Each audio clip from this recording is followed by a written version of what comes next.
We fly, we fight, we own the blue sky, the earth below, the yonder above. We guard our nation, day and night. Our presence is felt, but we are seldom seen. We strike with precision and power. We defend with valor, swift and smart, undeterred and unfazed. Generations of courage and sacrifice define our flight. We achieve the impossible. Precision and finesse define our style. We are air warriors. Jai Hind. जय हिंद. तर आपण आता कोणाशी बोलायला सुरुवात करणार आहोत? विजय Shelke. Wing commander विजय शेळके. आपण national defence अकादमी मध्ये इंडियन एअरफोर्सचे एक अतिशय डिस्टिंग्विश्ड म्हणजे प्रतिष्ठित अधिकारी म्हणून इन्स्ट्रक्टर या पदावर ते आज नियुक्त आहेत. 2016 साली प्रेस्टिजियस अशा सूर्यकिरण एरोबॅटिक टीम मध्ये आपण सामील झालात. आपल्या कारकिर्दीतील हा अभिमानाचा क्षण. ही टीम इंडियन एअरफोर्सचा मानबिंदू आहे आणि आपल्या कौशल्याबद्दल आपण सर्वश्रुत आहात. 2019 साली आपल्या आयुष्यात एक मोठी दुर्घटना घडली ज्यात आपण जबर जखमी झालात. जीवन आणि मृत्यूच्या संघर्षात आपण स्वतःच्या तीव्र इच्छाशक्ती, इनडॉमिटेबल स्पिरिट म्हणजे अदम्य आत्मशक्तीच्या बळावर बाजी मारलीत आणि माघार न घेता 2020 साली परत आपल्या ठिकाणी रुजू झालात. सर, आपल्या या असामान्य कर्तृत्वाला आमचा सलाम आणि आमच्याकडनं टाळ्या. आपली कहाणी या मुलांसाठी आज नक्कीच ऊर्जेचा स्रोत असेल. तर आपण आता सुरू करूया. Good morning sir. Good morning sir. Good morning. How is it? Very nice. पहिले कसे बोलत होतात सांगा. परत युजल कसं? Good morning sir. I know that. I know that. आणि त्या दिवसापासून बदललाय. येस, कसा? शाबास. इथूनच त्यांनी ट्रान्सफॉर्मेशनला सुरुवात केली. Great great. सर, आपण जरा या फोटोजवर जाऊया. हे बाळ कोण आहे बाई आणि हे काय आहे जरा? ओके, मी आहे हा. 1 वर्षाचा आहे. हे माझे आजोबा आहेत आणि ही माझी आजी आहे. बेसिकली दाखवायचं कारण हे होतं की मी एका शेतकरी घराण्यातून येतो आणि आजोबा शेतकरी आहेत, वडील शेती करतात. म्हणजे डिफेन्स अशी कोणीही असं काही रिलेटेड नव्हतं. ठीक आहे. आणि मग हे मी एक असं हा एक घोड्यावर मुलगा आहे, याचं काय ते सांगाल मुलांना? ओके. पण शेतकरी जरी असले तर ते म्हणजे मोठे शेतकरी होते. त्यांच्याकडे घोडा होता अगोदर आणि आजोबा रोज शेताला घोड्याने जात होते. आणि मी गावातल्या शाळेत मी जेव्हा तिथे ऍडमिशन घेतलं म्हणजे मजा करायला जात होतो. शाळा पण आपलीच होती गावातली, शेळके विद्यालय. तर मग तिथे शाळा आपली, शिक्षक आपले, शाळाच आपली म्हणल्यावर मग मी घोड्यावर जायचो शाळेत. आणि जेव्हा मन करेल तेव्हा जायचो आणि जेव्हा मन करेल तेव्हा वापस यायचो. So I was a bad boy actually. Now I know that. माझ्या मते इथे पाठवण्यात आलं. हो, मेन एम सैनिक स्कूलला टाकण्याचा माझ्या वडिलांचा हा होता की आजोबा आजीपासून दूर करायचं होतं मला. कारण मी त्यांच्यात म्हणजे लाडात वाढत होतो. सो हे थॉट त्यांना वाटलं की मी पुढे जाऊन बिघडेन, काहीतरी करायला पाहिजे याच्याबद्दल, आणि त्यांनी मला सैनिक स्कूलला टाकलं. पण इथे माझं पूर्ण आयुष्य चेंज झालं. ऍक्च्युली सैनिक स्कूल हे एस्टॅब्लिश झालेत 1961 मध्ये. फर्स्ट सैनिक स्कूल एस्टॅब्लिश केलं होतं. त्याच्या मागचा हेतू असा होता की सर्व वर्गातून स्टुडंट्सना ट्रेन करणं आणि डिफेन्स फोर्सेसमध्ये पाठवणं. तुम्हाला किती शिक्षा झाल्या सैनिक स्कूलचा? खूप झाल्या होत्या. खूप. तर तिथे discipline is a major thing. आणि आम्ही म्हणजे तुम्हाला जसं सांगितलं लाडात वाढलो होतो, तर माझी मर्जी असं चलत नाही. ते खूप पनिशमेंट भेटल्यानंतर मग मी सरळ झालो आणि नंतर मग ठीक वागायला लागलो. आणि सैनिक स्कूलमध्येच तिथे एनडीए बद्दल माहिती भेटली. आणि one of the reasons why join NDA is कारण आम्ही सैनिक स्कूलमध्ये जेव्हा होतो मी 6वी ते 12वी सॉरी, तर मी पाहायचो की 12वीत जे स्टुडंट्स युपीएससी क्लिअर करून वापस यायचे ना स्कूलमध्ये, देवर लाईक गॉड्स. आमच्यासाठी देव माणूस होता तो. म्हणजे हो युपीएससी क्लिअर केलं, त्यातल्या त्यात जो SSB क्लिअर केला तो आणखीन मोठा झाला. आणि तो जो ऑरा होता, तो जो म्हणजे प्रेम रिस्पेक्ट जी भेटायची ना, ती खूप आवडायची आम्हाला. पण नंतर जसं जसं मोठं झालो त्यावेळेस आम्हाला कळालं की इट्स एक प्रोफेशन आहे which is a very noble profession. आणि त्याच्याबद्दल आमच्या शिक्षकांनी आम्हाला खूप प्रोत्साहित केलं तिथे स्कूलमध्ये, आणि त्यामुळं NDAचं ध्येय हे केलं. हे तुम्हाला कमेंडेशन लेटर आहे का? नाही, NDA मध्ये वेगवेगळ्या प्रकारचे कॅम्प्स वगैरे होतात. तर ऍज अ ग्रुप आम्ही सेकंड टर्म मध्ये फर्स्ट आलो होतो, ते त्याची ट्रॉफी आहे. हा तुमचा वर्ग अभ्यासाचा क्लास? हे मध्ये डॉर्मेटरी मध्ये मी अभ्यास करत होतो. आणि दिस इज माय ग्रॅज्युएशन. 3 जून 1999 मध्ये मला JNU कडनं BSc डिग्री. NDAचा curriculum it's a military training as well as academic graduation complete होतं तिथे, तर ती BSc डिग्री एक्सेप्ट करते. हे अणुशास्त्रज्ञ अनिल काकोडकर आहेत, डॉक्टर अनिल काकोडकर. त्यांच्या हस्ते त्यांना, तुला दिसतंय ना बाळा? हा, त्यामुळे NDA तर झालं सर. नंतर ये क्या है? ओके, NDA मधनं पास आउट झाल्यानंतर मग 1 वर्षाची ट्रेनिंग इंडिव्हिज्युअल अकॅडमीज मध्ये होते, सर्व्हिस स्पेसिफिक अकॅडमीज. त्यात 3 आहेत. नेव्हल अकॅडमी जे एझमलला आहे, इंडियन मिलिटरी अकॅडमी IMA जी देहरादून मध्ये आहे, आणि एअरफोर्स अकॅडमी डुंडिगल हैदराबादला आहे. पण सर तुम्ही एअरफोर्सला जायचं हे कधी डिसाईड केलेलं? ते स्कूलमध्येच डिसाईड केलं मी. त्याचं कारण असं होतं, आय वॉज म्हणजे खूप लेझी होतो मी. मला फिजिकल ऍक्टिव्हिटी बिलकुल आवडत नव्हती. जो खेळायचो मी, पण जेव्हा मी UPSCचा फॉर्म भरत होतो, त्याच्यात UPSC फॉर्म भरतेच तुम्हाला चॉईसेस द्यायचे असतात, आर्मी, नेव्ही, एअरफोर्स. त्याप्रमाणे SSBचा कॉल येतो. तर आय वॉज थिंकिंग की तिथे फर्स्ट चॉईस काय द्यायची. तर मी विचार केला की फिजिकल ऍक्टिव्हिटी आपल्याला डेली होत नाही. I hate that thing. आणि मला पाण्याची पण भीती वाटते, पोहायची. त्यामुळे म्हटलं की एअरफोर्स सेफ वाटतंय. त्याला तेव्हा माहित नव्हतं मला की ते दोन्ही गोष्टी भेट होत्या, म्हणजे पाण्यापासून दूर पण राहणार आणि रोज फिजिकल ऍक्टिव्हिटी करावं लागणार नाही. त्यामुळे मी एअरफोर्स सिलेक्ट केलं होतं. म्हणजे जमिनीची भीती, व्यायाम नाही करायचा म्हणून, आणि पाण्याची भीती म्हणून आकाशात, की जिथे काही तारा नाहीये तिथे तुम्ही असे वर असणारे आकाशात, ते प्रिफर त्यांनी केलं. आणि then will see what a great career he had. So आयुष्यामध्ये अशा गमतीशीर गोष्टी घडत असतात. सध्या आपण जरा फोटोग्राफ ट्रेनिंग पिरियड मध्ये, दिस इज किरण एअरक्राफ्ट. तर सोलो फ्लाइंग एक प्रकार आहे. Solo means you go alone. Okay, त्याच्या अगोदर इन्स्ट्रक्टर शिकवतात तुम्हाला, त्यानंतर टेस्ट घेतात की are you fit to go alone. So this was my first solo. Actually it is risky. Okay, don't do it. मग तुम्ही घाबरलात? हो, घाबरलं तर होतं. कारण याच्यामध्ये एकतर sorry, I was breaking the rule here. I am not suppose to carry any camera, but I wanted to have that moment. मला तो मोमेंट कॅप्चर करायचा होता स्वतःसाठी, कारण ती एक मोठी गोष्ट होती माझ्यासाठी. फर्स्ट टाइम मी सोलो जातोय, एकटा जातोय. आणि त्यामुळे मी घेऊन गेलो होतो. आणि ऍक्च्युली इथे मी स्टिक थ्रॉटल म्हणजे कंट्रोल सोडून मी फोटो घेतला स्वतःचा. त्यावेळेस this is, can you make out, हे 99 मध्ये, तेव्हा सेल्फी कॅमेरा वगैरे नव्हतं. ठीक आहे, तिचा ऍक्च्युअल फिल्म कॅमेरा मी असा उलटा धरून फोटो काढला होता. मला त्यावेळेस माहिती नव्हतं की म्हणजे कसा येईल तो. म्हणजे त्यावेळेस हा सेल्फी आहे बेसिकली. आणि तिथनं मग ट्रेनिंग कम्प्लीट केल्यानंतर I went to MiG-21. This is a MiG-21.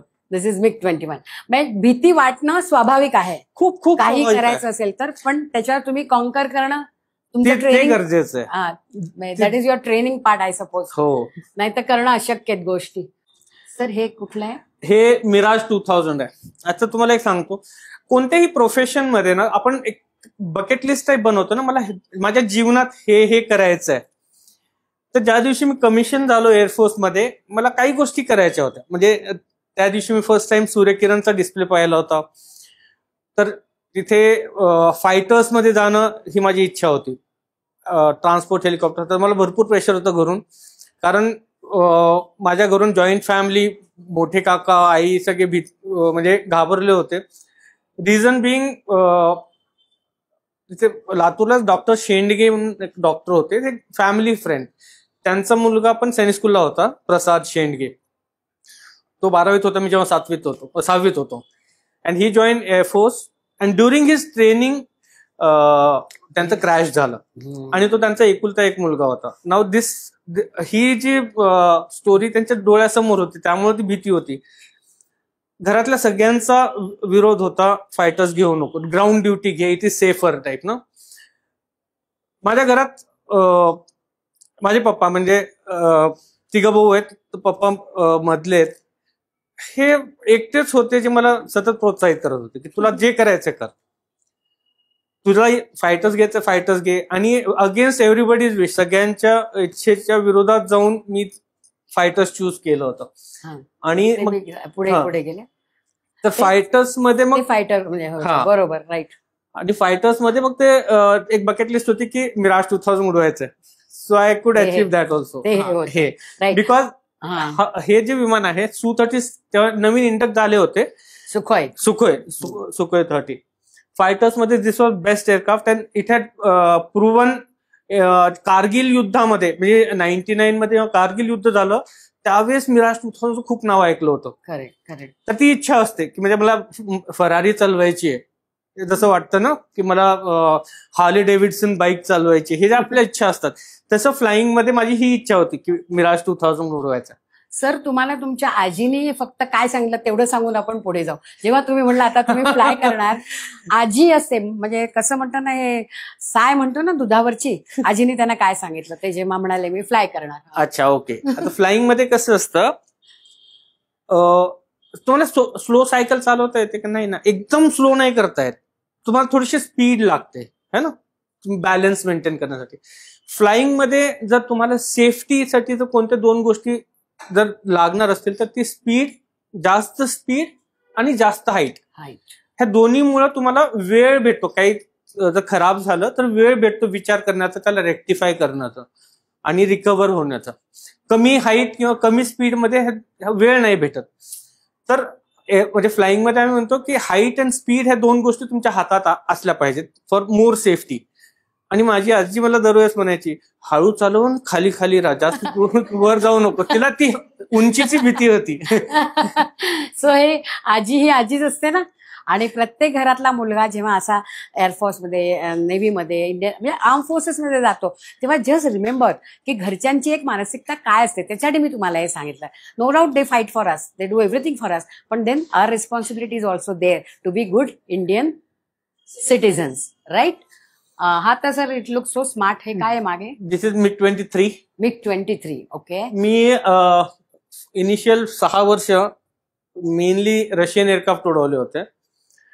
This is म्हणजे आता आपण जे पण प्रोक्युअरमेंट करतो एअरक्राफ्ट किंवा वेपन्स, हे मेनली आपलं ऍडव्हर्सरी जे आपले शत्रू आहेत त्यांची केपेबिलिटी काय आहे आणि त्याच्या विरोधात आपण काय घेऊ शकतो. तो this aircraft was bought to counter F-16. ऐकलं असेल नाव, अभिनंदननी उडवलं होतं रे. विंग कमांडर अभिनंदन वर्धमान, माहितीत ना? ऐकलंय तुम्ही? लहान असतील ही मुलं. Sir will go ahead. हाँ, आता ये बता, एक मुझे पूछना था कि 2700 तास सरांनी फ्लाइंग केलं, राईट? आणि 1700 2700 आणि 1700 तुम्ही ट्रेनिंग दिलं. ऑलमोस्ट 1500. ऑलमोस्ट म्हणजे 3500 above. Out of 2700 around 1000 to 1200 hours is my instruction. म्हणजे मी शिकवलं. राईट. म्हणजे साधारण माझ्या मते वर्षातला आपण डेज कॅल्क्युलेट केले, डिवाइड करा 2700 डिवायडेड बाय दिस, कितीतरी येतील. हाफ इयर तर नक्की असेल ते. मग तुम्ही असे विमानातच जवळजवळ वर्षातलं कंटिन्यू धरलं तर nearly 3/4 year you're in a aircraft. हा, ऍब्सोल्युटली. आता हे तुमचं काय होतं? Okay, this is the photograph. Mirage 2000 मध्ये होतो. तिथनं नंतर मग मी इन्स्ट्रक्टरचा कोर्स केला आणि आय वॉज पोस्टेड आउट. म्हणजे मिराज 2000 मधनं मी बिदरला पोस्टिंग जात होतो. सो एक ट्रेडिशन आहे दर स्क्वॉड्रनची, फिनी फ्लाईट म्हणजे लास्ट फ्लाईट. त्या टेन्युअरची तुमची लास्ट सॉटी जी असते, फ्लाइंग असते. त्याच्यानंतर पूर्ण म्हणजे फॅमिलीला बोलवतात. एक सेकंड ना, सॉटी म्हणजे हे जे जातात ना उडान भरणे, हर उडान को सॉटी बोलते. हा, तर त्यांची ती ही लास्ट या मिराज 2000 मध्ये शेवटची सॉटी होती. हे कोण आहे सर? दिस इज वर्षा जी बाजूला बसले, माय वाईफ. हा माझा मोठा मुलगा Parth. He has cleared UPSC, is going for SSB now. या सर, पाणी का दिसतंय आणि तुम्ही भिजलेले का? काय पाऊस पडला? नाही नाही, दिस इज ऍक्च्युली ट्रेडिशन आहे. तर जनरली फ्लाईट उतरल्यानंतर मग सगळे सिनियर ज्युनियर्स मिळून मग बकेटने पाणी टाकतात आणि नंतर मग we have a tea, photograph वगैरे, just to say good bye and wish. अरे वा, म्हणजे आजी सोनियाचा दिनू वर्षी अमृताचा घनू, तसं तुमच्या अंगावर अमृत ते टाकतात की आता येस तुम्ही खूप काम केले. प्रत्येकाच्या वेगवेगळ्या ट्रॅडिशन्स आहेत. मिलिटरीच्या, आर्मीच्या वेगळ्या आहेत, नेव्हीच्या वेगळ्या आहेत, एअरफोर्सच्या वेगळ्या आहेत. तर हे असं करताना मॅडम सुद्धा त्याच्यामध्ये इक्वली भिजलेल्या आहेत. आपल्या घरच्या माणसांनी, आपल्या मुलाच्या वडिलांनी आपल्याला एवढं डेडिकेशननी करणं आणि जे सतत निघालं घरातनं की माणूस परत येईपर्यंत एक धाकधूक असणं स्वाभाविक आहे. आकाशात काय होतं हे कुठे, तुम्ही घरी गेला तरी आई 10 वेळा विचारते ना, अरे पोचलात की नाही, अरे आलात की नाही. आपण रस्त्यावर काळजी करतो, तर काय होत असेल. आणि ते ह्या मॅडमनी इतकी त्यांना साथ दिलेली आहे. तर जोरदार टाळ्या मॅडमच्या कॅलिबरसाठी. इथनं मी नंतर as a instructor Hawk aircraft मध्ये होतो. This is a British aircraft आणि हे ट्रेनिंगसाठी वापरलं जातं. इंटरमिडिएट ट्रेनर म्हणजे फायटर्स आणि ट्रेनिंग, बेसिक ट्रेनिंगच्या मधला इंटरमिडिएट, ग्रॅज्युअली अपग्रेड होतात. तर याच्यामध्ये मी जवळपास 4.5 वर्ष इन्स्ट्रक्शनल केलंय. तुम्ही पाहिलं असेल तर मागं 2 कॉकपिट आहेत, 2 जण बसू शकतात. तर मागे इन्स्ट्रक्टर बसतो आणि पुढं ट्रेनी बसतो. अच्छा, इन्स्ट्रक्टर मागे आणि हो. ट्रेनीनी पुढे बसतो. तर मी त्याला मागून फ्लाय करून डेमॉन्स्ट्रेट करतो आणि त्याला मग परत रिपीट करायचं. दोन्ही कॉकपिटमध्ये ते कंट्रोल्स आहेत. आणि this was one of the hectic period त्या 4.5 वर्ष. कारण जनरली आम्ही सकाळी 5:30-6 वाजता ब्रीफिंगला जायचो. We used to come back at around 8-8:30 in night. त्याच्यामध्ये मग ब्रीफ करणे त्यांना, मग फ्लाय करून येणे, त्यांना डीब्रीफ करणे, रिपोर्ट्स बनवणे. So this was one of the hectic period. आणि याच्यानंतर मग आय जॉईन सूर्यकिरण. पण मग मला एकच हवंय की स्वतः राईड करणं सोलो आणि एकाला ट्रेन करून धरावं, म्हणजे अनट्रेन्ड, अप्रशिक्षित म्हणायला हवं, अप्रशिक्षित. तर त्याच्या मागे बसणं, याला डेअरिंग कुठल्याला जास्त लागतं? हो, ज्याला माहित नाही तू काय करतो चुका, त्याच्या मागे बसणे. कारण जो आम्हाला ऍज अ इन्स्ट्रक्टर मी I realise the importance or the respect for teachers when I became an instructor. Teachers आहेत, टीचरना टाळ्या द्या जोरात. कारण एखाद्याला घडवणे ही सर्वात मोठं चॅलेंज आहे. आणि सर्व स्टुडंट सेम नसतात, त्यांना वेगवेगळ्या प्रकारे शिकवावं लागतं. तर जोपर्यंत तुम्हाला चुका करू देणार नाही तोपर्यंत इन्स्ट्रक्टरला कळणार नाही की तू म्हणजे काय शिकवायचं, काय चूक करतो आणि काय करेक्शन्स करायचे.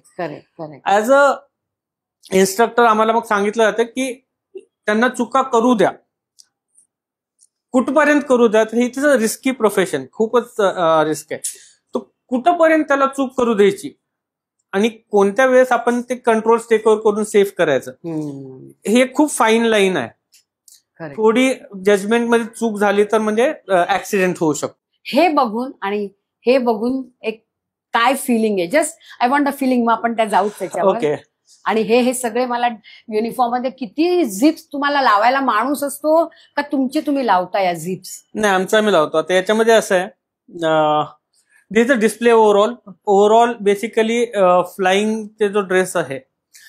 आता याच्यामध्ये फ्लाइंग मध्ये जो आम्ही ड्रेस घालतो, कारण गाडीला जर काही खराबी झाली ना तर आपण साईडला थांबू शकतो, पण एअरक्राफ्ट कुठं साईडला थांबू शकत नाही. त्याच्यामुळे केअरफुल राहावं लागतं. तर आपण अशी कोणतीच गोष्ट नाहीये जी हार्ड आहे आणि पडू शकते कॉकपिटमध्ये. म्हणजे फ्लाइंग कंट्रोल्सला कुठं ऑब्स्ट्रक्शन होण्याचे चान्सेस कमी करण्यासाठी पूर्ण झिप आणि वेलक्रो मध्ये बनवलेला ड्रेस आहे. And this cloth is fire resistant कपडा, म्हणजे आणि जरी आग लागली तर तो चिटकत नाही बॉडीला. Okay, it just falls away, म्हणजे प्रोटेक्शनसाठी. आणि हे वरचे जे आहेत, आता दिस इज ऑक्सिजन साठी आहे, जे एअरक्राफ्ट मधून ऑक्सिजन सप्लाय केलं. तुम्हाला दिसतंय बेटा? थोडंसं. This is connected to the aircraft आणि मास्क. ओके, ज्याच्यातनं ऑक्सिजन येतं. आणि हा जो जी सूट आहे इथनं पोटापासून खाली, तर हे जे आता गुडघ्याजवळ तुम्हाला ब्रेक दिसेल, खाली पाऊच आहे, तिथे मांडीवरती आहे. आता हे एक्सप्लेन करायचं म्हणजे आपण गोफन फिरवतो हो ना. आय डोंट नो माहितीये का तुम्हाला, असा करून दगड ठाक करून मारायचा. सेंट्रीफ्यूज बेसिकली काही फिरवतो वेळेस काय होतं, हेवी जे आहे ते बाहेरच्या साईडला फेकलं जातं ना. तर जेव्हा आम्ही टर्न्स वगैरे करतो, हायजी मनूवर्स करतो, त्याच्यामध्ये काय होतं, रक्त पूर्ण it start going towards your toes, खाली पायाकडे जायला लागतं. आणि त्याच्यानं काय होतं, ब्रेनला रक्ताचा सप्लाय होत नाही. आणि जर म्हणजे डिले झाला तर त्याच्यामध्ये अनकॉन्शियस होण्याचे पण चान्सेस असतात. तर ते अवॉइड करण्यासाठी याच्यामध्ये पाउचेस बनलेले असतात, and it is also connected to aircraft. तर जसं जसं जी वाढेल, म्हणजे इट्स लाईक बॅग टाईप असते, त्याच्यात हवा भरली जाते. तो पूल आम्ही 5G 6G टर्न करतो, टाईट टर्न केलं की तुम्हाला ते जायंट व्हील मध्ये बसलं कोणी, हो, तुम्हाला खाली उतरतो असं पोट वर आल्यासारखं वाटतं ना, that is negative G. Okay, and when it start pushing down it is positive G. ठीक आहे, ग्रॅव्हिटी. ठीक आहे. तर त्याच्यासाठी मग तिथं हवा भरली जाते की रक्त खाली जाऊ नये. दिस ऑल्सो प्रोटेक्शन. आता हा जो 4 नंबर आहे हा सूर्यकिरणचा माझा पोझिशनचा नंबर आहे. ते आपण आता बघूया. हा, विल गो फॉर. आता आपण ना, do you want me to explain what is 4?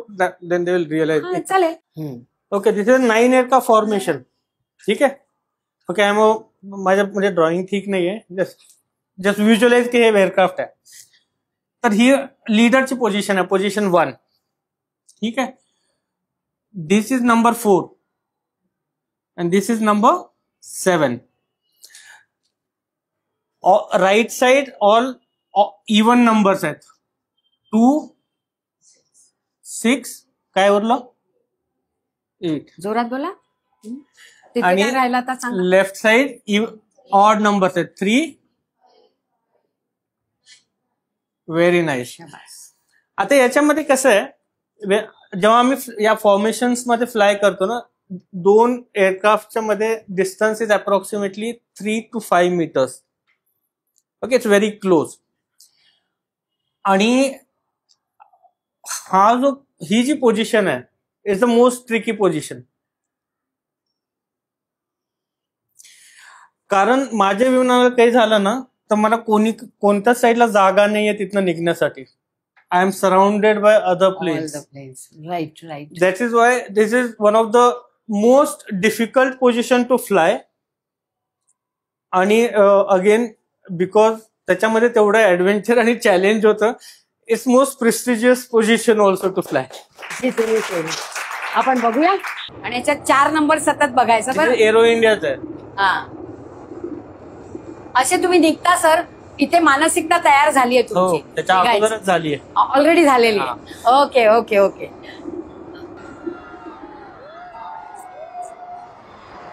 आता हे येस. आता सर इथे सगळे एकत्र आहेत. हो, म्हणजे ऑल 9 तुम्ही तिथे एकत्र आले, बरोबर. Now you will find they making a diamond. जिथे ती पोझिशन बनवली. हा,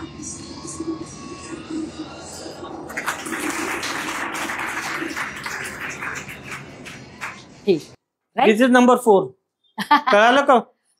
नंबर 4 आणि हे डायमंड. ठीक आहे, दिस इज डायमंड फॉर्मेशन. आणि तुम्ही असे आहात. हो, आता वर जातोय इथनं. It is basically a manoeuvre. आता आम्ही बॅक वरती येतोय, and then you will come down. आता बघा ते कसे बॅक वरती आहे असं, आणि आता खाली येतोय आम्ही जमिनीकडं. टाळ्या.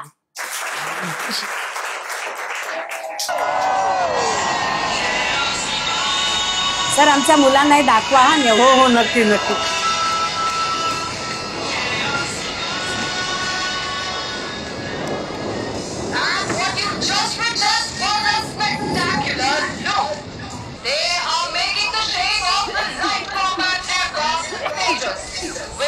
इथलं तेजसचं चित्र दाखवा.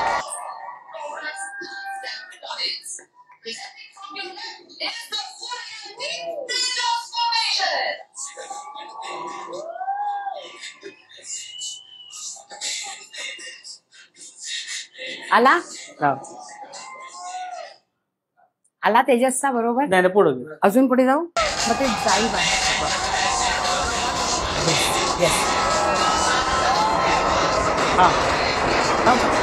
आला. Okay, just visualise this making a triangle with the leader in front. आता याच्यामध्ये Su-30 मध्ये फरक काय? Su-30चं नाक जास्त लांब आहे. ओके, नेक्स्ट फॉर्मेशन तुम्हाला कळेल. हे कळलं फॉर्मेशन. आता सुखाई 30 सुई सुखाई.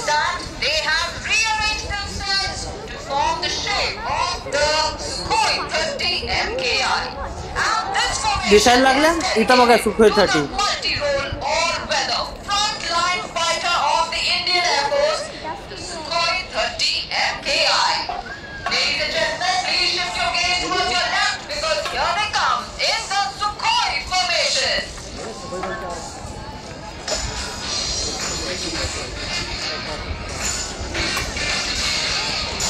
हे सांगा मला.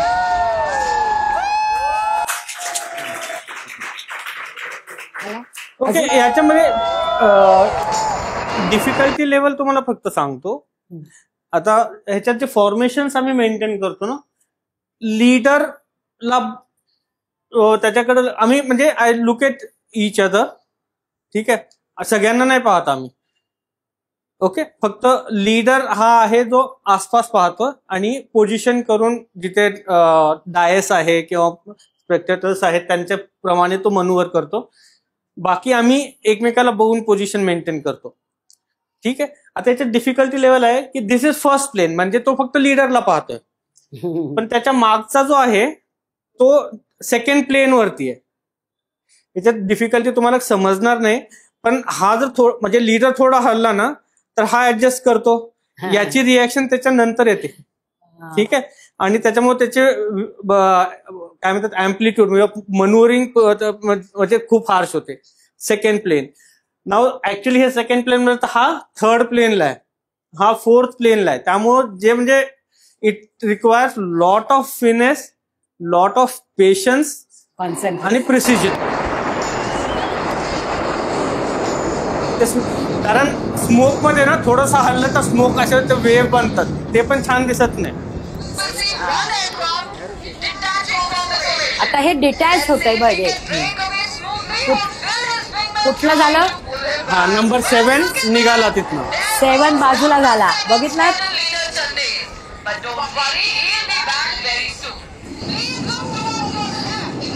आता तो कसा आलाय बघा. हा, just concentrate. He's somewhere. He's upside down. आणि हे सगळं होतंय 300 फुटावरती, 300 फीट फ्रॉम ग्राउंड. हे बघा त्यांनी म्हणजे हे असं आहे का, हे उलट चालवलं. हा, अरे यार, फ्लाइंग उलट. बापरे.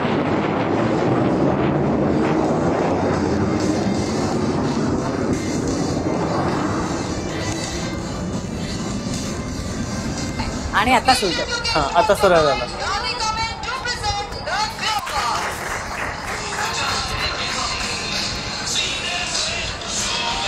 इथे पॉज करायचं. पॉज करू. ओके, मी करू का? याच्यामध्ये म्हणजे ऑडियन्स तुम्ही आहात तर they are coming from left, they pull up like this loop आणि असं ट्विस्ट होऊन मग असे खाली येणार. याच्यामध्ये तुम्ही एक व्हिज्युअलाइज करा.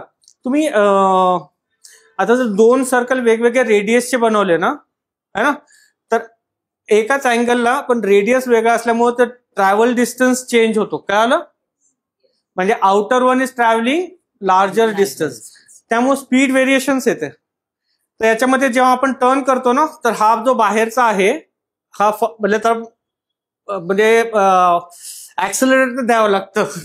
थ्रॉटल म्हणतात, ऍक्सेलरेटर द्यावं लागतं तर पोझिशन मेंटेन करण्यासाठी याला कमी करावी लागते. पण खाली येते वेळेस मग ते परत तर इतके ऍडजस्टमेंट्स असतात ते पोझिशन मेंटेन करण्यासाठी. ऍक्च्युली इन एसी कॉकपिट मध्ये आम्ही 25 ते 30 मिनिटांमध्ये घामाने पूर्ण भिजलेलो असायचो. पण त्याच्यानंतर ते आम्हाला सॅटिस्फॅक्शन पण होतं की आम्ही काहीतरी अचीव्ह केलं. That is more important.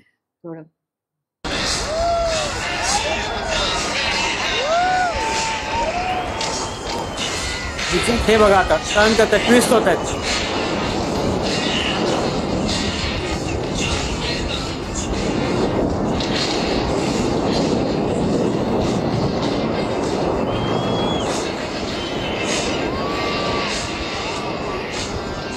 दिसतंय?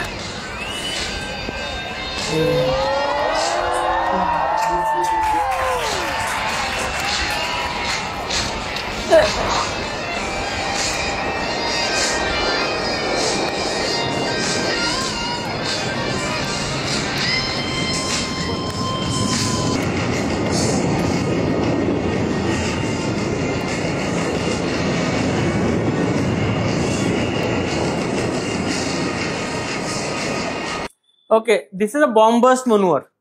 म्हणजे लूप करून खाली येते वेळेस ना, कमांड आल्यानंतर सर्व असे स्प्रेड होतात like sun rays going in all direction. आणि त्याच्यानंतर मग वेगवेगळे ग्रुप्स बनवून मग एक्सरसाइज होते. तर just see how it looks.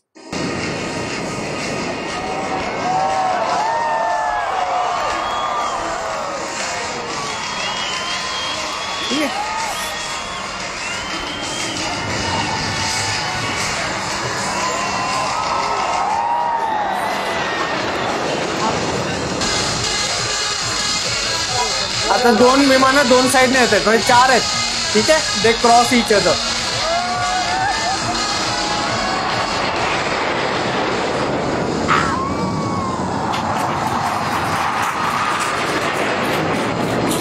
आणि हे खूप जवळ होते, जस्ट 3-5 मीटर्सच्या अंतरात क्रॉस होत आहे. अजून एक कट आहे. आहे.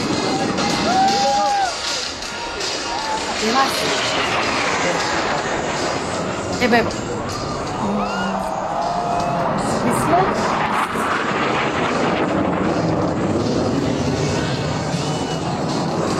थोडी पुढे जाऊ. मला ते डीएनए बघायचं. Okay, this is alpha manoeuvre. ठीक आहे, ए बनवतात.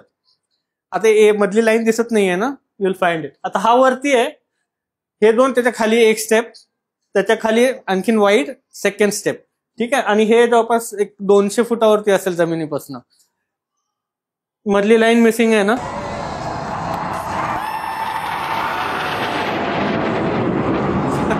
Okay, that guy goes inside.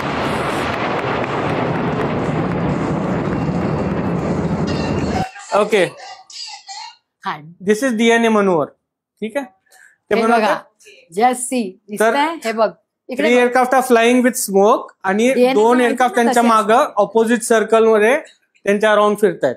Okay, yes.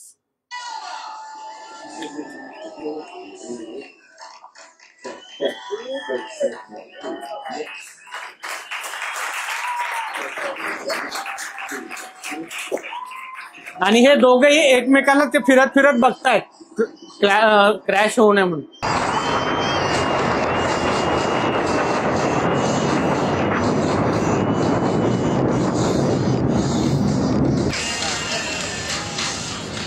He has come back.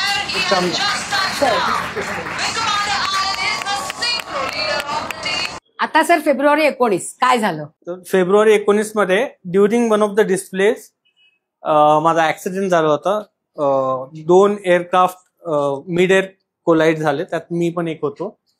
And त्यामध्ये आय इजेक्टेड अलॉंग विथ माय को पायलट. इजेक्टेड मध्ये त्यात सीट असते, यू पुल द हँडल आणि पॅराशूटने बाहेर आलो. बट अनफॉर्च्युनेटली दुसऱ्या विमानात जो माझा कलीग होता, he expired in that crash.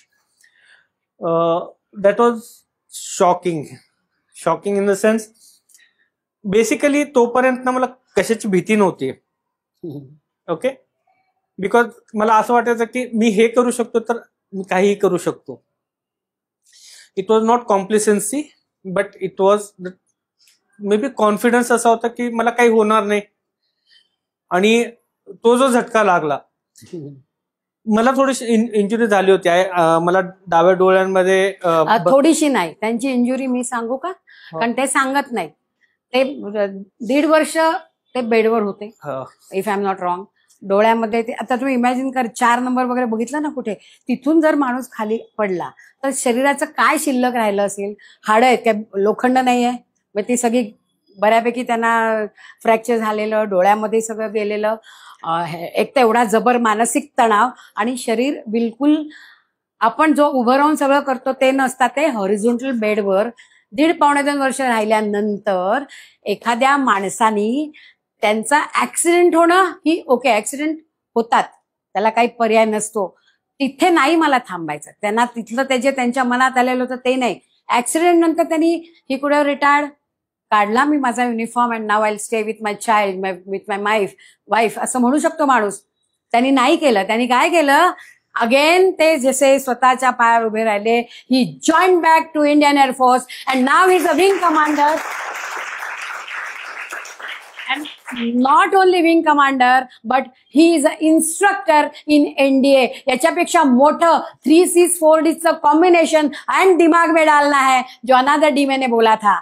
तो इसका और कोई कॉम्बिनेशन होता है? Only thing he doesn't like to say कि उसको क्या हुआ था उनको. तो इसके लिए मैंने कहा की इतक्या माणसांनी, म्हणजे फिनिक्स पक्ष म्हणतो आपण, राखेतून उभा राहतो तसे ते उभे राहिलेत. तर छोट्या छोट्या गोष्टींनी आज तुम्ही नर्वस होता, ते होणार नहीं होणार. सितारों के आगे जहां और भी है, अब तुम्हारे इम्तिहान और भी है. इम्तिहान इस परीक्षा.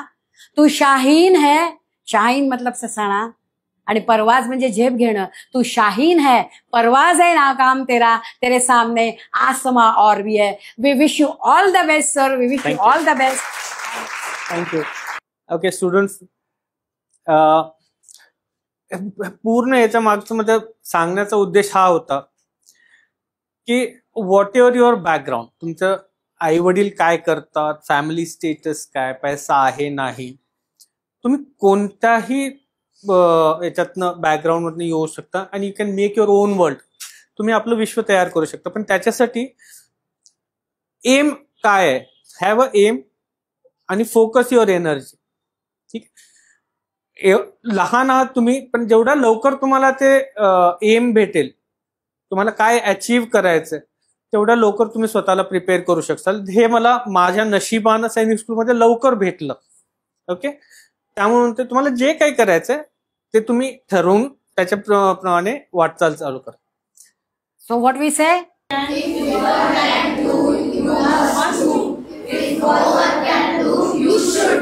यू म्हणजे मी, you means you all and we all.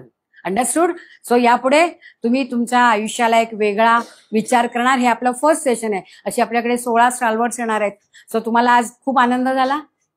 Yes. तो तुमच्या विचारधनमध्ये जाणार आणि त्याप्रमाणे तुम्ही ते करणार. आणि या सरांना आल्याबद्दल काय करणार? जोरदार जय हिंद. जय हिंद.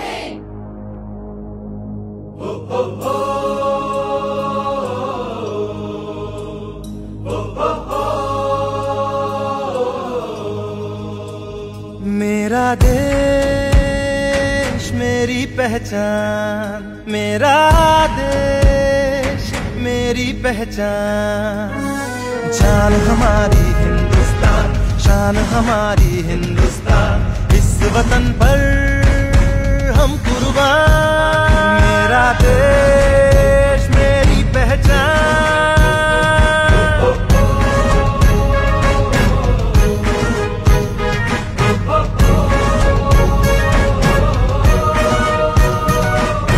हिंदू सिख ईसाई मुसलमान, सबका एक ही सपना, एक ही अरमान. हिंदू सिख ईसाई मुसलमान, सबका एक ही सपना, एक ही अरमान. चुकाना है इस मिट्टी का एहसान.